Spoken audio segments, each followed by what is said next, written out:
بسم اللہ الرحمن الرحیم۔ السلام علیکم۔ اسلامک سٹوریز پروڈکشن کی طرف سے آپ سب کو خوش آمدید۔ امید کرتی ہوں کہ آپ سب خیریت سے ہوں گے۔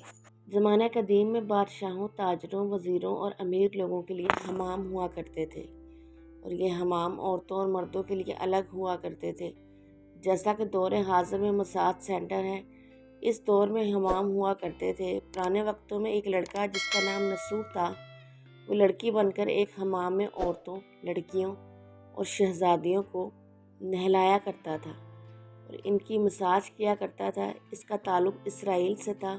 نسوح ایک عورت نما آدمی تھا، باریک آواز، بغیر داڑھی اور نازک مزاج، کسی حسین لڑکی کی طرح نظر آتا تھا۔ نسوح نے اپنی ظاہری شکل و صورت کا فائدہ اٹھاتے ہوئے ایک عورت کا روپ دھارا اور ایک حمام میں کام کرنے لگا۔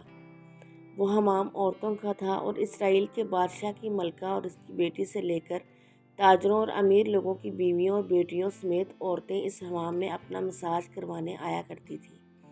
نسوح ان عورتوں کا مساج کرتا تھا اور ان کو نہلایا بھی کرتا تھا، جس سے نسوح ان حسین و جمیل اور نرم و نازک جسم والی عورتوں سے اپنی شہوت ناک آنکھوں کی لذت پوری کرتا، اور نسوح یہ کام اتنی مہارت سے کرتا تھا کہ جو عورت ایک مرتبہ نسوح سے مساج کروا لیتی وہ اس کی گرویدہ ہو جاتی، پھر ہر مرتبہ اس سے ہی مساج کرواتی تھی۔ ان عورتوں میں ملکہ، شہزادی اور دیگر امیر ترین لوگوں کی عورتیں بھی شامل تھیں۔ نسوح کی حقیقت کوئی نہ جانتا اور وہ اس سے پیسے بھی کماتا تھا اور اس کے ساتھ ساتھ حسین و جمیل عورتوں کے جسموں سے لطف اندوز بھی ہوتا تھا۔ نسوح کی ضمیر نے کئی مرتبہ اس کو ملامت کی۔ ضمیر کی ملامت پر نسوح توبہ کر لیتا، اس شیطانی عمل سے دور رہنے کا ارادہ کرتا، لیکن پھر وہ توبہ توڑ دیتا۔ پھر ایک دن بادشاہ کی بیٹی حمام میں ہمیشہ معاش کی طرح نسوح سے مساج کروانے کے لیے گئی۔ مساج کے بعد پتہ چلا کہ شہزادی کا ہیروئن سے جڑا ہار نہیں مل رہا۔ شہزادی نے حکم دیا کہ سب کی تلاشی لی جائے۔ نسوح اپنا راز فاش ہونے سے ڈر سے ایک جانب جا کر چھپ گیا۔ دل میں سوچنے لگا کہ کہنے لگا، یا اللہ مجھے معاف کر دے، میرا راز رکھ لے، میں آئندہ کے بعد اس شیطانی عمل سے توبہ کرتا ہوں۔ ابھی نسوح دعا مانگ ہی رہا تھا کہ شہزادی کی آواز آئی کہ نسوح کو تلاش کرنا بند کر دو، ہار مل گیا ہے۔ اس کے بعد نسوح نم آنکھوں کے ساتھ شہزادی کے پاس آیا اور اجازت طلب کر کے گھر چلا گیا۔ گھر جانے کے بعد بھی اس نے خوب آہو پکار کی، چونکہ وہ قدرت کا کرشمہ دیکھ چکا تھا اور اس نے اب پھر سچی توبہ کر لی تھی۔ اس نے حمام جانا بھی بند کر دیا، جس کی وجہ سے کافی دن بعد شہزادی نے نسوح کی غیر موجودگی کی وجہ سے اسے پیغام بھیجا اور حمام میں آ کر مساج کرنے کو کہا، لیکن نسوح نے اس بہانے سے بات ٹال دی کہ اس کے ہاتھوں میں درد ہے، جس کی وجہ سے وہ مساج نہیں کر سکتا۔ کچھ دن کے بعد شہزادی کا پیغام آیا، لیکن نسوح نے پھر سے وہی بہانہ لگا دیا اور بات ٹال دی۔ نسوح نے سوچا کہ اب اس کا اس شہر میں رہنا مشکل ہو رہا ہے، چنانچہ شہر کی تمام عورتیں نسوح سے مساج کروانے کے لیے عادی ہو چکی تھیں اور اس کی مہارت کی گرویدہ بھی تھی۔ چنانچہ نسوح اس شہر سے کہیں دور ایک پہاڑی پر چلا گیا اور وہاں ڈیرا لگا کر یاد الہی میں مشغول ہو گیا۔ ایک دن اس نے اپنے پاس ایک نبھیس کو دیکھا جو کہ گھاس کھا رہی تھی۔ اس نے سوچا کہ شاید یہ کسی چرواہے کی بھینس یہاں آ گئی ہے۔ جہاں تک اس کا مالک نہیں آ جاتا میں اس کی دیکھ بھال کر لیتا ہوں، جب وہ واپس آئے گا اسے واپس کر دوں گا۔ یہ سوچ کر اس نے بھینس کو ساتھ لیا اور چلا گیا۔ ایک دن ایک تجارتی قافلہ راستہ بھٹک کر نسوح کے پاس آ پہنچا۔ قافلے کے لوگ پیاس سے نڈھال تھے۔ انہوں نے نسوح سے پانی طلب کیا تو نسوح نے سب کو بھینس کا دودھ پلایا۔ سب نے پیٹ بھر کر دودھ پیا اور نسوح سے شہر کا راستہ معلوم کیا تو نسوح نے شہر کے قریب ترین راستہ انہیں بتایا۔